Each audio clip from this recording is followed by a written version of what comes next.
नमस्कार दोस्तों, कैसे हैं आप लोग।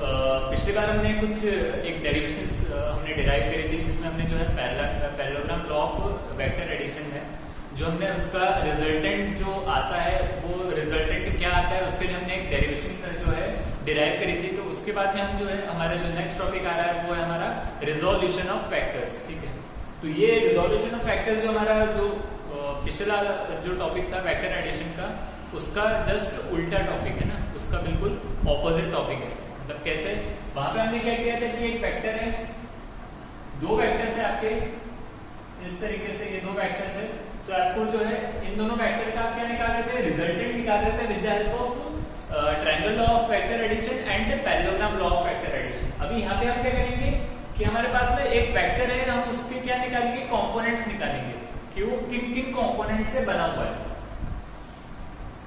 ये इसी की तरह है जैसे अगर आप कोई सब्जी वगैरह बना रहे हो तो आप उसमें निकाल रहे हो कि अगर आपने कोई सब्जी बनाई तो आप उसे मतलब चख के उसे टेस्ट करके बता रहे हो कि इसमें क्या क्या चीजें डली हुई है। तो यहाँ पे जो है वेक्टर्स में भी हम यही सब देखेंगे। रिजोल्यूशन ऑफ वेक्टर्स में तुम्हारा टॉपिक है रिजोल्यूशन ऑफ वेक्टर्स। ठीक है, अब रिजोल्यूशन ऑफ वेक्टर्स में क्या है, any vector V vector can be written as sum of two और मोर वेक्टर्स। तो कोई भी वेक्टर है वी वेक्टर, ये एक वेक्टर है वी वेक्टर, ठीक है, इसका डायरेक्शन ऐसा है। तो ये वेक्टर को हम जो है कैसे लिख सकते हैं, any vector V vector can be written as a sum of two और मोर वेक्टर्स, दैट इज, इसको कैसे लिखा है हमने, V vector is equal to v1 alpha cap plus v2 beta cap plus v3 gamma cap. तो यहाँ पे जो है v वेक्टर को इन्होंने कैसे लिखा है, सम ऑफ टू और थ्री वेक्टर्स, टू और more vectors, that is v vector is equal to v1 alpha cap plus v2 beta cap plus v3 gamma cap. अब यहाँ पे v1 v2 v3 क्या है, तो यहाँ पे क्या बोलता है, where v1 v2 v3 are components of v vector. तो यहाँ पे जो v वेक्टर है ये v1 v2 v3 क्या है, component of v vector along three directions and alpha cap beta cap and gamma cap are unit vectors. ठीक है, तो v1 v2 v3 क्या है, components of v vector along three direction. अभी three direction आपकी कोई भी हो सकती है। नॉर्मली हम जो इसमें चूज करते हैं वो डायरेक्शन क्या रहती है आपकी, कार्टेशियन कोऑर्डिनेट में x y z। पर यहाँ पे एक जनरल आपको लेके रखा है, तो यहाँ पे एक वेक्टर है v वेक्टर, इसको जो है v1 alpha cap plus v2 beta cap plus v3 gamma cap, इस फॉर्म में आप जो है इसको लिख सकते हैं, सम ऑफ टू और थ्री वेक्टर्स। तो यहाँ पे v1 v2 v3 क्या है आपके components of v vector along आपकी जो भी पर्टिकुलर एक्सिस आपने ली है, और उसके बाद में alpha cap beta cap gamma cap क्या है आपके यूनिट वेक्टर्स है। यूनिट वेक्टर्स क्या होते हैं, हमने देखा था जिसका मैग्नीट्यूड क्या होता है, 1 होता है। Unit vectors along chosen direction, आप जो भी डायरेक्शन आप चूज कर रहे हो, अगर आप जो है एक्स वाई जेड ले रहे हो या तो आप जो दूसरे कोई कोऑर्डिनेट सिस्टम का, तो वहां पे आपका अलग अलग जो है आएगा, तो उस हिसाब से आपकी जो है अल्फा बीटा गैमा जो है वो चेंज हो सकते हैं। अब इसके बाद में इसकी कुछ एक छोटी सी डेरिवेशन है, यहाँ पे एक वेक्टर है आर वेक्टर, ठीक है, ये आर वेक्टर है, इसे हम ड्रॉ कर लेते हैं। अब यहाँ पे हमने एक्सिस लेके रखी है, ये आपकी कौन सी एक्सिस है, ये आपकी एक्स एक्सिस है, ये वाई एक्सिस है, ये एक्स एक्सिस, ये वाई एक्सिस। यहाँ पे एक वेक्टर है, कौन सा वेक्टर है, आर वेक्टर, ठीक है। अब ये आर वेक्टर है, इसने कुछ एंगल फॉर्म किया है किससे, एक्स एक्सिस से। ये आर वेक्टर है, इसने एक एंगल फॉर्म किया एक्स एक्सिस से। तो हम सेम जो है इस वेक्टर को क्या कर सकते हैं, रिजॉल्व कर सकते हैं दो एक्सिस के फॉर्म में, इसके कंपोनेंट्स के फॉर्म में। इसको आर वेक्टर को हम क्या कर सकते हैं, रिजॉल्व कर सकते हैं। तो यहाँ पे अगर हमने क्या किया, ये हमारा एक वेक्टर था, यहाँ पे हमारी एक्सिस है, एक्सिस वाई एक्सिस, और इस वेक्टर ने जो है थीटा एंगल जो है फॉर्म किया किससे, एक्स एक्सिस से। तो यहाँ पे हम जो है इसमें परपेंडिकुलर ड्रॉ करते हैं, ये जो है यहाँ पे हमने इसमें परपेंडिकुलर ड्रॉ किया, ये जो लाइन है ड्रॉ कर ली, ये आपका परपेंडिकुलर हो गया यहाँ पे, तो इसको मैंने नाम दिया ए, आपका ओ ए हो गया। अब यहां से भी मैंने क्या करी, एक परपेंडिकुलर ड्रॉ कर लिया, ये आपका परपेंडिकुलर बना यहाँ पे, इसको मैंने नाम दे दिया ए, इसको मैंने नाम दे दिया बी, और इसको मैंने नाम दे दिया सी। ठीक है, अब आपका क्या बन गया, एक रेक्टेंगल बन गया यहाँ पे, क्या बन गया, एक रेक्टेंगुलर फॉर्म बन गया आपका एक। ठीक है, इसको ज्वाइन करने के बाद अब यहाँ पे हम जो है क्या लगाएंगे, parallelogram law of vector addition. तो यहाँ पे parallelogram law of vector addition rectangle में क्यों लगा रहे हैं, क्योंकि रेक्टेंगल में क्या होता है, एक फॉर्म ऑफ पैरेललोग्राम ही होता है, जिसमें क्या होती है, ऑपोजिट साइड क्या होती है, इक्वल रहती है, और आपके एंगल्स जो रहते हैं वो कौन से रहते हैं, 90 डिग्री। ठीक है, ये वाला 90, ये वाला भी 90, ये वाला भी जो एंगल बनेगा 90 रहेगा, यहाँ पे भी जो एंगल बनेगा वो 90 ही रहेगा। तो चारों एंगल क्या रहते हैं आपके 90 डिग्री रहते हैं। तो ऐसे जो क्वाड्रिलेटरल रहता है वो क्या रहता है आपका रेक्टेंगल हो जाता है। अब यहाँ पे जो आर वेक्टर निकला, इसको हम जो है bye law of parallelogram law of vectors अगर हमने इस पे अप्लाई करें तो क्या आ जाएगा, R vector is equal to R X I cap plus R Y J cap. तो आर वेक्टर किससे बना होगा, R X I cap plus R Y J cap. अब आर एक्स क्या है, O vector, O A vector, R X क्या आपका ओ A vector, ये आपका ये वाला जो वेक्टर है आर एक्स वेक्टर। और आई कैप क्या होता है, unit vector along the direction of x axis, उसको हम क्या बोलते हैं, आई कैप। और ये जो हमारा आर वाई क्या है, ये, ठीक है, और जे कैप क्या है आपका, unit vector along Y axis.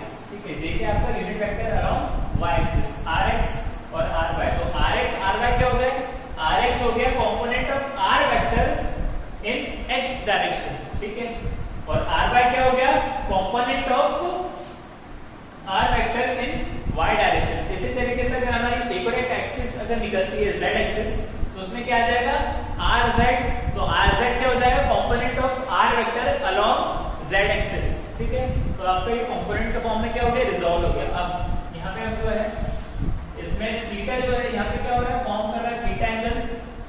Theta angle कहां से फॉर्म कर रही है, एक्स एक्सिस, जो आर वेक्टर है वो एक्स एक्सिस से कितना एंगल फॉर्म कर रहा है, थीटा एंगल फॉर्म कर रहा है। तो ये जो थीटा एंगल इसने फॉर्म किया, तो यहाँ पे हम क्या लगाएंगे, ट्रिग्नोमेट्री लगाएंगे। ट्रिग्नोमेट्री अगर लगाएंगे तो यहाँ पे cos थीटा क्या हो जाएगा, cos थीटा। cos क्या होता है, बेस अपॉन हाइपोटेनियस या फिर एडजेसेंट अपॉन हाइपोटेनियस। यहाँ पे एडजेसेंट साइड क्या होगी, cos थीटा के एंगल के adjacent side to C OA। तो यहाँ पे cos थीटा क्या हो जाएगा, OA upon OC। cos theta क्या हो जाएगा आपका, OA vector upon OC vector. तो OA वेक्टर क्या हो जाएगा आपका, RX हो जाएगा आपका OA बेस अपॉन हाइपोटेनियस क्या हो जाएगा, OC वेक्टर, जो R हो जाएगा। इसका अगर हम सिर्फ मैग्नीट्यूड लेंगे तो ये हो जाएगा OA बाय OC। ठीक है, तो ये आ जाएगा आपका cos theta is equal to RX by R। इसी तरीके से हम जो है sin थीटा अगर ले लें तो क्या आ जाएगा आपका, sin थीटा क्या होता है, ऑपोजिट अपॉन हाइपोटेन्यूज। अब ये थीटा एंगल यहाँ पे बना है, इसका ऑपोजिट साइड क्या हो गई, ये वाली साइड। तो ऑपोजिट साइड क्या हो गई आपकी, ऑपोजिट साइड क्या हो गई आपकी, ये वाली साइड हो गई। ठीक है, सी ए हो गई, सी ए अपॉन OC। अब OC क्या है आपका, R है, और CA किसके इक्वल है, OB के इक्वल है। CA is equal to OB। अब CA और OB क्यों इक्वल है, क्योंकि ये क्या है, रेक्टेंगल की ऑपोजिट साइड है, और opposite side of rectangles are equal. तो यहाँ पे CA is equal to OB, तो यहाँ पे CA की जगह हम क्या लिख सकते हैं, OB लिख सकते हैं। और OB क्या है आपका, RY अपॉन R। तो साइन थीटा यहाँ पे क्या हो जाएगा, यहाँ पे हमने इसको क्या किया, क्रॉस मल्टीप्लाई कर दिया। तो आपका जो है आर वाई क्या हो जाएगा आपका, आर साइन थीटा, यहाँ पे आर वाई क्या हो गया, आर साइन थीटा, और आर एक्स यहाँ से क्या हो जाएगा, आर इधर मल्टीप्लाई हो जाएगा, तो आर एक्स क्या आ जाएगा आपका, आर कॉस थीटा। तो आर साइन थीटा आ गया आपका, आर कॉस थीटा आ गया, आर एक्स की वैल्यू और आर वाई की वैल्यू आ गई अपने पास में। इसको हमने दे दिया फर्स्ट और सेकंड इक्वेशन, फर्स्ट और सेकंड इक्वेशन दे दिया इसको हमने, इसको मैं रख कर रहा हूं। इसको हमने फर्स्ट और सेकंड इक्वेशन दे दिया, तो हम इसके बाद क्या करेंगे, इसको स्क्वायर करेंगे। फर्स्ट वाली इक्वेशन है, इसको हमने स्क्वायर कर दिया, तो ये क्या आ जाएगा आपका, ये वाली जो इक्वेशन है इसको हमने स्क्वायर कर दिया दोनों साइड में, तो क्या आ जाएगा आपका rx square is equal to r square cos square theta. इस वाली इक्वेशन को अगर हमने क्या कर दिया, स्क्वायर किया, तो क्या आ जाएगा ry square is equal to r square sin square theta. अब यहाँ पे हम जो है rx स्क्वायर और ry स्क्वायर इनको क्या करेंगे, ऐड करेंगे। तो हमने क्या किया, पहले स्क्वायरिंग करी and then adding first and second equation, we get, तो क्या आ जाएगा r square cos square theta plus r square sin square theta is equal to rx square plus ry square. अब यहाँ पे हम जो है ये इसमें भी r स्क्वायर आ रहा है, इसमें भी r स्क्वायर आ रहा है, तो हम ये जो r स्क्वायर है इसको हम क्या कर सकते हैं, कॉमन ले सकते हैं। तो अगर हमने r स्क्वायर कॉमन ले लिया तो यहाँ पे क्या बचेगा, cos square theta plus sin square theta. और जैसा कि आपने पढ़ा होगा 10th या 9th क्लास में, cos square theta plus sin square theta क्या होता है, इज इक्वल टू 1। तो आपका r स्क्वायर आ जाएगा rx square plus ry square, और r इज इक्वल टू कितना आ जाएगा, under root of rx square plus ry square. तो जो भी आपका वेक्टर है r वेक्टर, जो भी आपका वेक्टर है r वेक्टर, इसका मैग्नीट्यूड क्या होगा, rx का स्क्वायर, मतलब ये वाला जो है x कंपोनेंट में इसका जो रिजोल्यूशन करने के बाद में x कंपोनेंट जो है आपका rx इसका स्क्वायर, और y कंपोनेंट है ry इसका स्क्वायर और इसका अंडर रूट, और इसका सब जो है वो आपका क्या आ जाएगा, इसका रिजल्टेंट r वेक्टर का, और ये इसका मैग्नीट्यूड है। ठीक है, यह r वेक्टर का मैग्नीट्यूड है, डायरेक्शन नहीं है ना, मैग्नीट्यूड है। अभी यहाँ पे आपको निकालना, अगर इसका डायरेक्शन निकालना r वेक्टर का, तो क्या आ जाएगा आपका थीटा। अभी जो r वेक्टर है इसने x एक्सिस से कितना एंगल फॉर्म किया है, थीटा एंगल फॉर्म किया है, तो थीटा इज इक्वल टू क्या आ जाएगा, tan थीटा क्या हो जाएगा आपका ry। tan थीटा क्या होता है, ऑपोजिट अपॉन एडजेसेंट। तो ऑपोजिट एंगल क्या है, थीटा की ऑपोजिट एंगल, ये जो थीटा है इसके ऑपोजिट एंगल क्या है, ये AC। अब CA AC किसके इक्वल है, RY के इक्वल। तो tan थीटा क्या हो जाएगा, RY अपॉन RX, एडजेसेंट क्या है आपकी साइड, RX है, तो RY अपॉन RX। ठीक है, तो यहाँ पे tan थीटा अगर RY बाय RX है, तो थीटा क्या हो जाएगा, tan inverse RY by RX। ठीक है, tan जब इधर जाएगा तो क्या आएगा, tan इनवर्स फंक्शन हो जाएगा RY बाय RX। तो आपको जो है ये आपको डायरेक्शन पता चल जाएगी r वेक्टर की। ठीक है, जो r वेक्टर आपका है उसकी डायरेक्शन पता चल जाएगी। तो आई होप सबको समझ में आ गया होगा कि हम कोई भी वेक्टर है उसको हम जो है रिजॉल्व करके हम उसके कांस्टेंट अलग अलग एक्सिस में उसकी जो है डायरेक्शन के साथ से उसकी कितना मैग्नीट्यूड है वो हम जो है निकाल सकते हैं with the help of resolution of factors. तो रिजोल्यूशन ऑफ फैक्टर्स क्या होता है, एनी वेक्टर बी वेक्टर या फिर कोई भी वेक्टर है उस can be written as a sum of two और more vectors, that is b vector is equal to v1 alpha cap plus v2 beta cap plus v3 gamma cap. अब यहाँ पे v1 v2 v3 क्या है, components of v vector.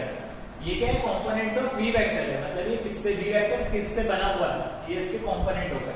v vector around 3 directions and alpha beta gamma cap क्या हो गया आपके, ये अल्फा बीटा गामा कैप क्या हो गया आपके unit vectors along chosen direction. तो आपने कोई भी डायरेक्शन अगर चूज करी तो वहां पे क्या हो जाएगी, अल्फा बीटा गामा कैप आपके यूनिट वेक्टर्स हो जाएंगे।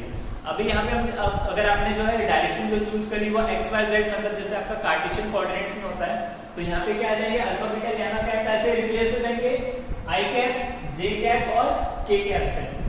ठीक है, अगर यहाँ पे अगर आपने क्या ले लिया, कार्टेशियन कोऑर्डिनेट्स ले लिए। अब इसके बाद में हम यहाँ पे देखेंगे एक वेक्टर है r वेक्टर, जैसा कि हमारा r वेक्टर, इसने कुछ एंगल बनाया, थीटा एंगल बनाया x एक्सिस से, और यहाँ पे हमने एक अपना x y एक्सिस हमने ड्रॉ करी, इसने r वेक्टर ने यहाँ पे थीटा एंगल बनाया। तो यहाँ पे थीटा अगर आ गया तो यहाँ पे by law of parallelogram law of vector addition हमने लगाया। Parallelogram law of vector addition के लिए है कि रेक्टेंगल भी क्या है और इसका ओरिजिन क्या है, सेम। और parallelogram law of vector addition कहाँ लगता है, यहाँ पे ओरिजिन क्या हो, दोनों वेक्टर का सेम हो। ठीक है, अब यहाँ पे parallelogram law of vector addition लगाया अगर हमने, तो r वेक्टर किसके इक्वल हो जाएगा, rx i कैप के प्लस ry j कैप के, और rx ry क्या हो जाएंगे, components of r vector along x axis and y axis respectively. अब इसके बाद में जो थीटा एंगल इसने फॉर्म किया है किसने, r वेक्टर ने x एक्सिस के साथ में, तो यहाँ पे हम जो है इसमें cos थीटा और sin थीटा निकाल cos थीटा क्या हो जाएगा आपका rx by r, मतलब एडजेसेंट अपॉन हाइपोटेनियस, तो एडजेसेंट क्या हो जाएगा आपका rx अपॉन हाइपोटेनियस r, तो rx इज इक्वल टू क्या हो जाएगा r cos थीटा। वैसे हमने sin थीटा का निकाला तो क्या आएगा r by r, मतलब ऑपोजिट अपॉन हाइपोटेनियस, तो आपका r by क्या आ जाएगा r sin थीटा। अब इसको हमने फर्स्ट और सेकंड इक्वेशन दे दी। अब यहाँ पे हमने क्या किया, फर्स्ट और सेकंड इक्वेशन को हमने सबसे पहले स्क्वायर किया, देन हमने ऐड कर दिया, तो क्या आ जाएगा आपका r square cos square theta plus r square sin square theta is equal to rx square plus ry square. अब यहाँ पे हमने जो है r square cos square theta r square हमने कॉमन निकाले, तो cos square theta plus sin square theta क्या होता है 1, तो r स्क्वायर इज इक्वल टू क्या आ जाएगा rx square plus ry square. तो यहाँ पे जो है r वेक्टर का मैग्नीट्यूड क्या आ जाएगा आपका under root of rx square plus ry square. अभी यहाँ पे हमको अगर जो मैग्नीट्यूड जो आपका वेक्टर है r वेक्टर, इसका हमें जो है डायरेक्शन अगर पता करने की इसकी डायरेक्शन कहाँ पे है, तो हम कैसे करेंगे, tan थीटा निकालेंगे, इसमें इस फिगर पे tan थीटा अगर निकाले तो क्या आ जाएगा परपेंडिकुलर, मतलब ऑपोजिट अपॉन हाइपोटेनियस, तो ry by rx perpendicular upon base, तो यहाँ पे ry by rx, थीटा क्या आ जाएगा आपका tan inverse of ry by rx। तो इस तरीके से हम जो है कोई भी वेक्टर जो आपका कोई भी वेक्टर है इसको हम क्या कर सकते हैं, रिजॉल्व कर सकते हैं इन इट्स कांस्टेंट कंपोनेंट्स में। तो इस तरीके से हमारा ये टॉपिक था रिजोल्यूशन ऑफ वेक्टर्स। तो आई होप सबको ये टॉपिक समझ में आया होगा resolution of vectors. Till then आप जो है इसे एक बार बुक में से अगर आप पढ़ेंगे तो ये आपको अच्छे से क्लियर अप हो जाएगा, ठीक है। Okay then, thank you.